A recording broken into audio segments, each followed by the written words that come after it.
Taste the Daily. 640 కోట్లు అక్షరాల 640 కోట్ల రూపాయలు కేవలం ఒక్క నెల రోజుల్లోనే సైబర్ నేరగాళ్లు కొల్లగొట్టేశారు. హవాలా మార్గాల ద్వారా విదేశాలకు తరలించి రాజమార్గంలో తిరిగి ఇండియాకి తెచ్చేసుకుంటున్నారు. ఇంట్లో దూరి డైరెక్టుగా దోచుకునే దొంగలు ఓవైపు, కంప్యూటర్లు, స్మార్ట్ ఫోన్లలో చొరబడి దోపిడీ చేసే సైబర్ నేరగాళ్లు మరోవైపు. మీకు తెలియకుండానే మీ గుట్టును లాగుతారు. స్పామ్ మెసేజ్లు, మెయిల్స్ పంపి ఫోన్లలో అకౌంట్ల డేటా లాగుతారు. ఖాతాలన్నీ ఖాళీ చేసేస్తారు. ఎన్ని ఫైర్ ఫాల్స్ ఇన్స్టాల్ చేసుకున్నా, యాంటీవైరస్ లో అప్డేట్ చేసుకున్నా సైబర్ దొంగలు కొత్త కొత్త రూట్లలో దోచుకుంటున్నారు. మరోవైపు రకరకాల ఉద్యోగాలు ఆఫర్లు చేసి హనీ ట్రాప్ వలవేసి కూడా కొల్లగొడుతున్నారు. ఈ మధ్యకాలంలో నెల రోజుల వ్యవధిలో ఏకంగా అక్షరాల 640 కోట్ల రూపాయలు కొల్లగొట్టేశారు. 5,000 అకౌంట్ల ద్వారా ఈ డబ్బుని విదేశాలకు ట్రాన్స్ఫర్ చేశారు.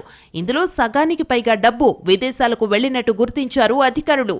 దేశంలోని దాదాపు 18 ప్రాంతాల నుంచి సైబర్ నేరగాళ్లు ఆపరేట్ చేస్తున్నారని తేల్చారు అధికారులు.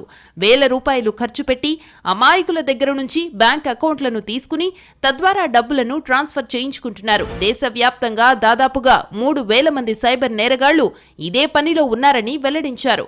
వీరందరిపైన నిఘా పెట్టి పట్టుకోవడానికి ఈడీ, ఐటీ, సిబిఐలు పనిచేస్తున్నాయి.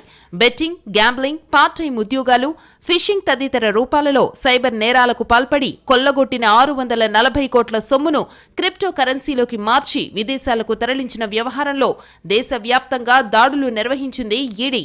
హైదరాబాద్తో పాటు ఢిల్లీ, గురుగ్రామ్, జోధ్పూర్, పూణే, కోల్కతాల్లోని 13 చోట్ల సోదాలు చేశారు అధికారులు.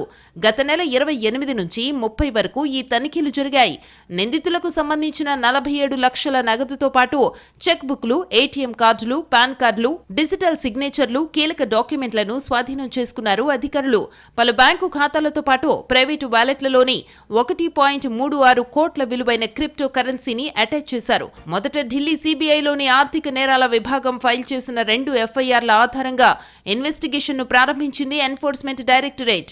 సైబర్ నేరస్తులు కొట్టేసిన 640 కోట్లను 5,000 భారతీయుల అకౌంట్లలోకి మళ్లించిన తరువాత యూఏఈకి చెందిన PYYPL అనే పేమెంట్ ప్లాట్ఫామ్ ద్వారా క్రిప్టోలోకి మార్చి దుబాయ్కు తరలించినట్టు దర్యాప్తులో తేల్చారు అధికారులు.